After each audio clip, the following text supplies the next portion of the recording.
teman-teman, perkenalkan nama saya Dila Putri Stefani. Saya mahasiswa Universitas Amikom Yogyakarta.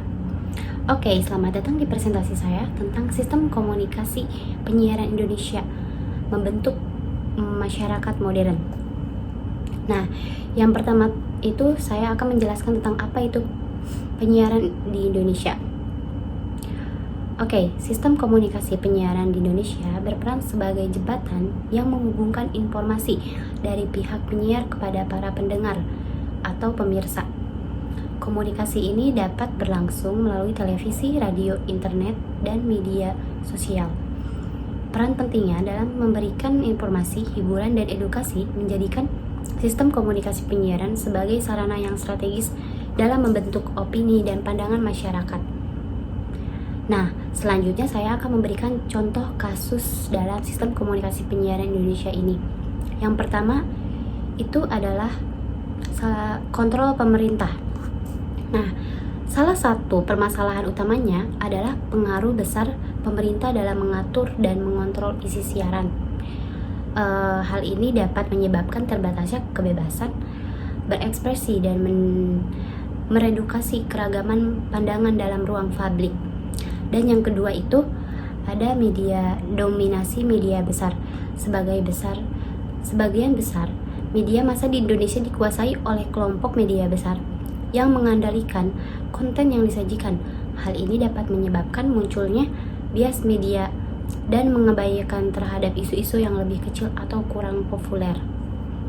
Nah, yang ketiga itu ada konten sensasional. Nah, saat ini kan banyak ya media cenderung memproduksi konten yang lebih mengendalikan sensasi dan kontroversi untuk menarik perhatian pemirsa. Daripada fokus pada penyajian berita yang akurat dan mendalam, ini dapat mengabaikan isu-isu penting dalam memerlukan liputan yang lebih serius. Nah, selanjutnya di sini saya akan menyampaikan beberapa kritik sebagai pihak yang melihat sistem komunikasi ini, yaitu sistem komunikasi penyiaran ini sebagai berikut. Yang pertama itu ada kebebasan media. Nah, kebebasan media ini adalah hal yang penting dalam sistem komunikasi penyiaran.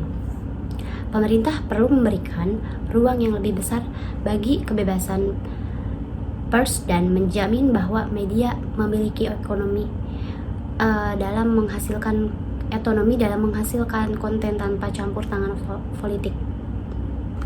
Yang kedua itu ada diversifikasi isi.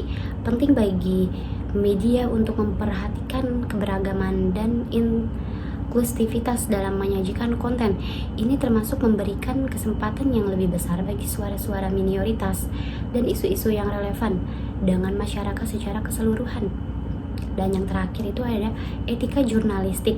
Media harus berkomitmen pada standar etika jurnalistik yang tinggi, termasuk keakuratan, keterbukaan, dan tanggung jawab sosial. Jurnalis berperan sebagai menjaga informasi dan kebenaran dan perlu menghindari disinformasi serta sensasionalisme.